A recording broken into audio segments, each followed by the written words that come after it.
वर्णों के भेद। वर्णों के दो भेद होते हैं, स्वर और व्यंजन। स्वर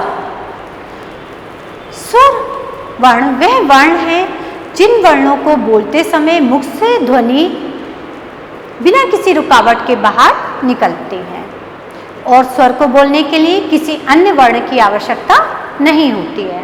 स्वर 11 होते हैं, अ, आ, ई, उ, रि, ए, ओ, औ।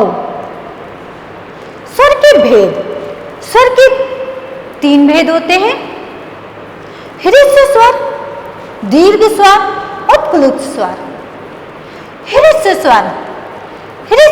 स्वर के अंतर्गत वे वर्ण आते हैं जिन्हें बोलने में हमें बहुत कम समय लगता है, यानी चुटकी बजाने जितना समय लगता है, जैसे आ, ई, उ, रि।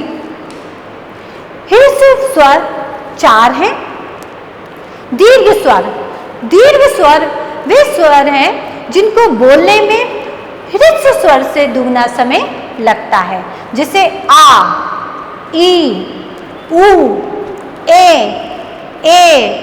ओ, औ।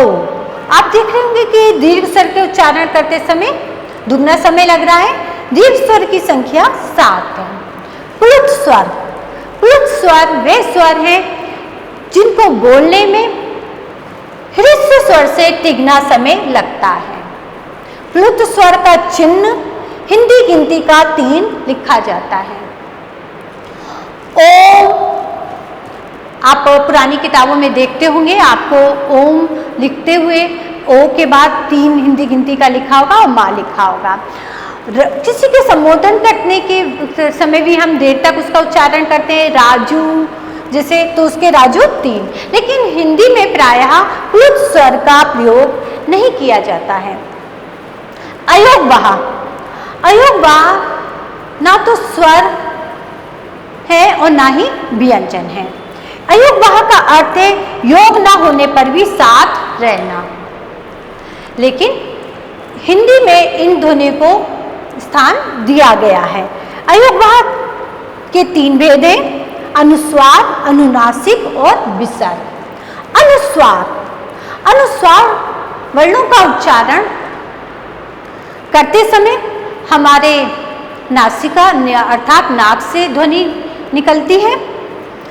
इसका चिन्ह शिरोरेखा के ऊपर एक छोटी सी बिंदी लगाई जाती है, जैसे गंगा, कंगन, बंदर आदि शब्दों में अनुस्वार चिन्ह का प्रयोग होता है। अनुनासिक वे ध्वनियां हैं जिनका उच्चारण करते समय हमारे मुख से एवं नाक से ध्वनियां निकलती हैं, जैसे माँ, आँख आदि शब्द हैं। विसर्ग का चिन्ह आप देखेंगे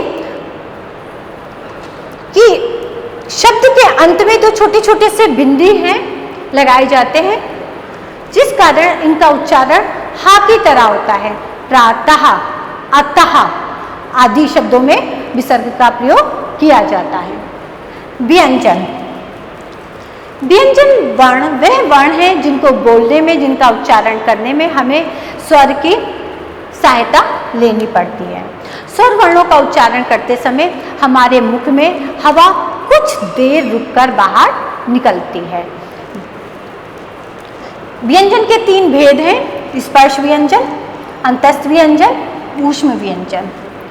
स्पर्श व्यंजन का से माँ तक के वर्ण स्पर्श व्यंजन के अंतर्गत आते हैं। स्पर्श व्यंजन का वह शब्द है कि इसमें जब शब्दों का उच्चारण करते हुए जीभ हमारे मुख के किसी अंग से टकराती है। अंतस्थ व्यंजन वह व्यंजन है जिनका उच्चारण करते हुए जीभ किसी अन्य जीभ जो है किसी अन्य अंग से, मुख के किसी अन्य अंग से नहीं टकराती है।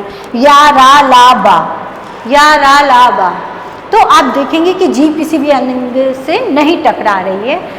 ऊष्म व्यंजन वह व्यंजन है जिन्हें बोलते समय हमारे मुख में गर्मी उत्पन्न होती है और जिसके कारण से एक ऊष्मा गर्माहट उत्पन्न होती है।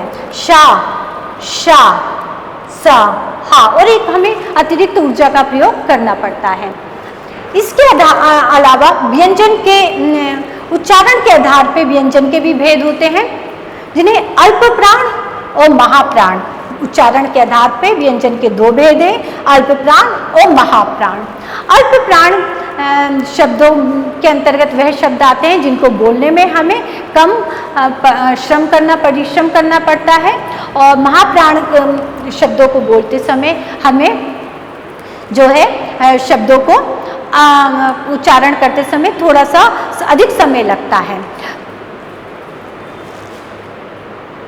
हम इन अल्प प्राण में हम इस तरह से भी कह सकते हैं कि स्पर्श व्यंजन का पहला, तीसरा और पांचवा वर्ण और अंतस्थ व्यंजन अल्प प्राण के अंतर्गत आता है।